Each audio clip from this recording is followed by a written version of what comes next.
Hello everyone. For 20 years I've been haunted by a few questions. Why did Yoda, the Grand Master and Commander-in-Chief, leave the command center for the front lines of remote Kashyyyk during the most critical political transition in history? Why did Mace Windu go to arrest the most powerful man in the galaxy with only a handful of masters, without waiting for backup? Why, after their duel in the Senate, did Palpatine simply let Yoda go? And perhaps most importantly, why didn't Yoda lead the resistance? Revenge of the Sith is a masterpiece created by George Lucas, who built this world by drawing deep inspiration from real-world history. And yet, his heroes often perform actions that, on the surface, seem entirely irrational, or even foolish. But let's explore whether there are historical parallels that can explain these choices and reveal the cold political logic behind them.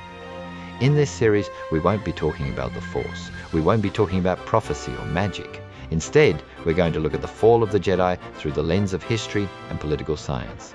Welcome to Episode 1, The Hindenburg Trap. Germany, January 30th, 1933. President Hindenburg appoints Adolf Hitler Chancellor of Germany. Hindenburg is not naive. He's a battle-hardened field marshal, the hero of Tannenberg, and an 86-year-old political veteran. He knows that Hitler is a demagogue, an extremist, and a potentially dangerous man. Yet he signed the papers anyway. Why? Because of the men standing behind him, like Franz von Papen, who famously said, "In 2 months' time, we will have squeezed him into a corner until he squeaks." Or more simply, we've hired him. The plan was for the populace to be a managed figure, a lightning rod for public anger, who would perform the dirty work of crushing opposition and rebuilding the military, while the adults in the room held the real levers of power. Within 18 months, however, the new Chancellor had destroyed everyone who thought they could control him. By the events of Episode 3, the Republic is in an identical existential crisis. Thousands of systems have defected to the separatist movement. The economy is militarized. The Senate is paralyzed by factional infighting. The Jedi have come to a grim realization: democracy doesn't work in a time of total war. Palpatine appears to be the only politician capable of keeping the Republic from disintegrating. He's effective, popular, and most importantly, he's winning. Yes, he's concentrating power. Yes, it's dangerous. But the alternative appears to be chaos, civil war within the Republic, and a total collapse of the front. Yoda, a pragmatist with 900 years of experience, had seen many such crises. He believed that in times of extremity, the Republic needed a strong leader, not as a permanent fixture, but as a temporary necessity until the system could balance itself out again. A non-verbal agreement was reached. The Jedi would not challenge Palpatine's emergency powers, and in return, Palpatine would respect the autonomy of the Jedi Order. Yoda thought he had hired Palpatine to save the Republic while he handled the military campaign. He didn't realize he was the one who had been hired. Kashyyyk is Yoda's zone. He goes there because the deal means he doesn't have to stay on Coruscant to watch the Chancellor. To Yoda, Palpatine is an ally, an unpleasant authoritarian ally, but an ally nonetheless. Hindenburg, too, sees no need to monitor Hitler personally. He retreats to his estate at New Deck, convinced that everything is under control.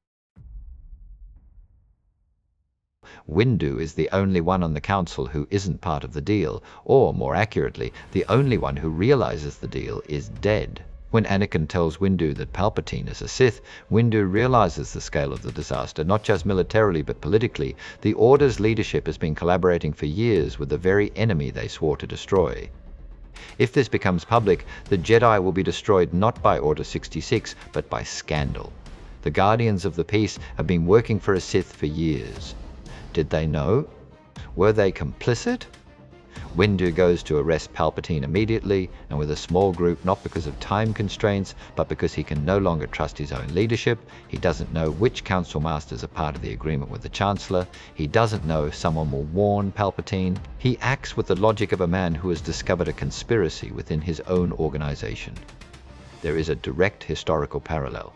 Colonel Stauffenberg operates within a tight circle, not only because of the Gestapo, but because the German High Command is infiltrated by officers who have made their own deals with the regime. Every general has received estates, ranks, and privileges from Hitler. Stauffenberg cannot know which of his colleagues might inform, not out of ideological loyalty, but out of selfish fear that a coup would collapse the system they all depend on. Windu doesn't call Yoda not for lack of time, but because he lacks confidence in him. The 900-year-old master who has tolerated the concentration of power in one man's hands for 3 years and never once challenged it. Can he be trusted at the very moment that same man needs to be killed? Palpatine and Yoda are both bound by a secret agreement, which means Yoda is compromised. The Yoda who flees Coruscant is not a dangerous enemy. He is an accomplice who cannot publicly denounce the Empire without exposing his own role in its foundation. Imagine Yoda trying to speak out. Palpatine is a dictator, he might say. To which the response is, and who granted him emergency powers for 3 years without objection? Palpatine exterminated the Jedi.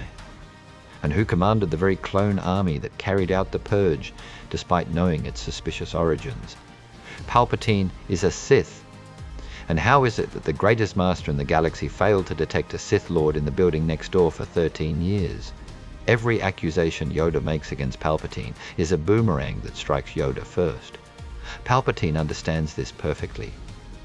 Yoda's 20-year silence on Dagobah isn't just philosophical asceticism, it is the silence of a compromised man. He knows that a single public word from him would incinerate the remaining reputation of the Jedi Order forever. There is a chilling historical parallel: Vyacheslav Molotov after the death of Stalin. Molotov was a signatory of the Ribbentrop Pact and a direct accomplice in Stalin's repressions, a man who personally signed off on execution lists. Even after the Khrushchev thaw and the exposure of the cult of personality, Molotov could not speak out against the new regime nor defend the old one. Every word he uttered invited the same question: and what was your role in all this, Vyacheslav Mikhailovich? He lived to be 96, existing in quiet, persecuted silence. He was not dangerous, he was implicated. Palpatine Let Yoda Go because a compromised Yoda in a swamp is the perfect outcome for the new Empire. A dead Yoda is a martyr. A captured Yoda is a platform for accusation. But a living, silent Yoda is living proof that even the greatest Jedi has been forced to accept the new order. Yoda is not a traitor in the classic sense. He is a representative of an elite that strikes deals with rising authoritarians, convinced they can remain in control. Like Hindenburg, like von Papen or the German industrialists who bankrolled the NSDAP. Yoda believed he had hired Palpatine. He only discovered later that he was the one who had been hired. Kashyyyk isn't a battlefield. It is New Deck, the country estate where an old president hides while a new chancellor burns down the state. What do you think?